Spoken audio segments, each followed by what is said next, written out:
Hello! అందరికీ నమస్కారం. ఒక వీడియో చూశానండి. వీడియో చూసి షాక్ అయ్యాను. అతను ఏదో Ongole urban development authority chairman అనుకుంటా. జనసేన నాయకుడు. ఆయన పేరు గూడా చెప్తాను.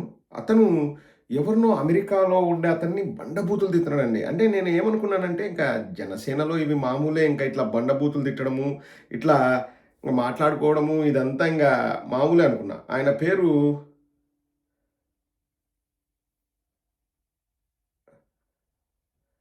ఏదో ఉందండి.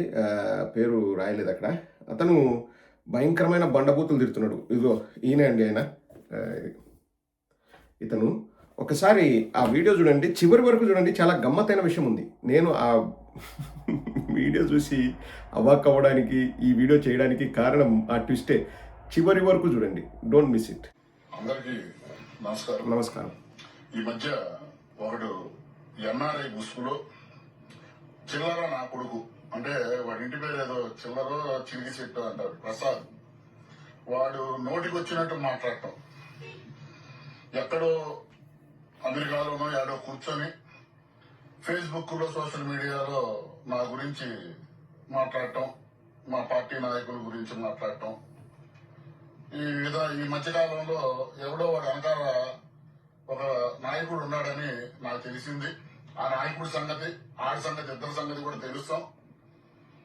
ఆడికి చెప్తున్నా, ఒరే చిల్లర శెట్టి ప్రసాద్, చిల్లర ప్రసాద్ నా కొడక, నువ్వు నీ అబ్బకి ఒక్క అబ్బకే పుట్టినట్టు ఉన్న మొగాడి అయితే రా నా కొడక, ఆంధ్రాకి వచ్చి మా ఒంగోలుకి వచ్చి నా గురించి మాట్లాడు. ఏం తెలుసురా లంజా కొడక, నీకు ఏం తెలుసురా నా కొడక? లేనిపోయి నీ అన్ని దాంట్లో చెబుతున్నా, కూటికి లేదు నా కొడుకులమా. నీ అమ్మ ఫారంలో తెల్లలో బాత్రూమ్ కడిగే నా కొడుకు వీరను వాడా. మా తెలియదాన్ని ఏం చేస్తున్నావు లంజా కొడక? ఆంధ్రాకి వచ్చి మాట్లాడు. నువ్వు మగాడు అయితే సహనం చచ్చిపోయి కూతురు మాట్లాడాల్సి వస్తుంది. సిగ్గుండాలి నా కొడక. అక్కడెక్కడ ఉండి మాట్లాడటం కాదు. ఏం తెలుసు నీకు మా పుట్టుక గురించి? రా నా కొడక ఒంగోలు, మగాడి అయితే రా. సిగ్గుందంటే నా కొడక, రా లంజా కొడక నువ్వు.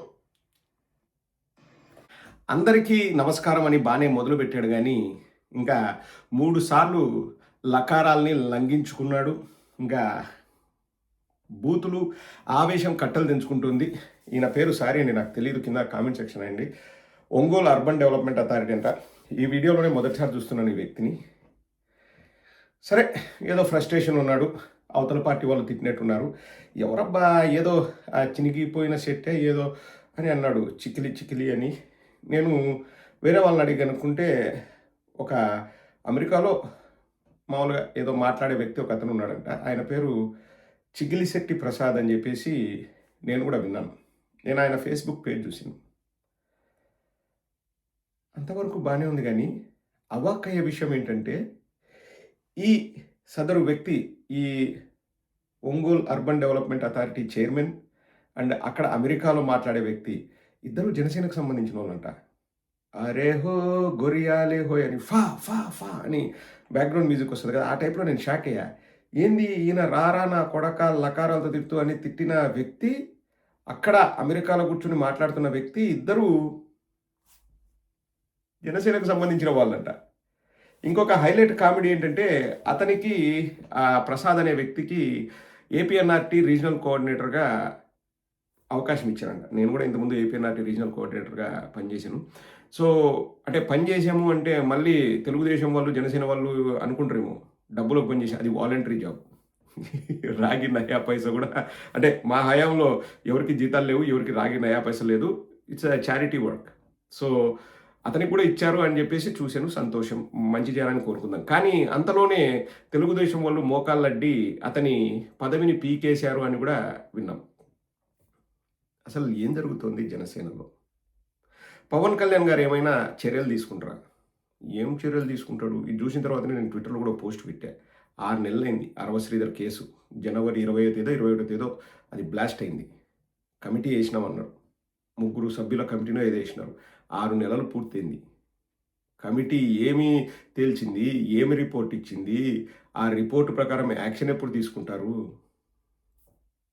అరవ శ్రీధర్ విషయంలోనే రోడ్డు అంటే ఇంక రోడ్డు పైన ఆడకూతుర్ని నిలబెట్టి పోలీసు చేతిలో ఉన్న లాఠీ తీసుకొని ఒక జనసేన గుండా ఆమెను కొట్టాడు కోడూరులో. నడి రోడ్డు పైన ఇంక ఈవెన్ చీకటి కూడా కాదు. సాయంకాలం 4 గంటలకు 5 గంటలకు పోలీసుల చేతిలో ఉన్న లాఠీని తీసుకొని నడి రోడ్డు పైన ఒక మహిళను బాధితురాల్ని జనసేన గుండా కొట్టాడు పోలీసు లాఠీతో. అతని పైన చర్యలు కానీ కేసులు కానీ రిమాండ్లు కానీ ఏముండవు చూడండి. వాళ్ళకు వాళ్ళే బట్టలు దించుకొని విరూపాక్ష గారిపై కేసు పెట్టి 14 రోజులు రిమాండ్ అంటారు. నడి రోడ్డు పైన కొట్టినానండి. ఇప్పుడు నేనేదో జనసేన మీద కోపంతో చెప్పడం కాదు. ఆ వీడియోలు బయటకు వచ్చినాయి.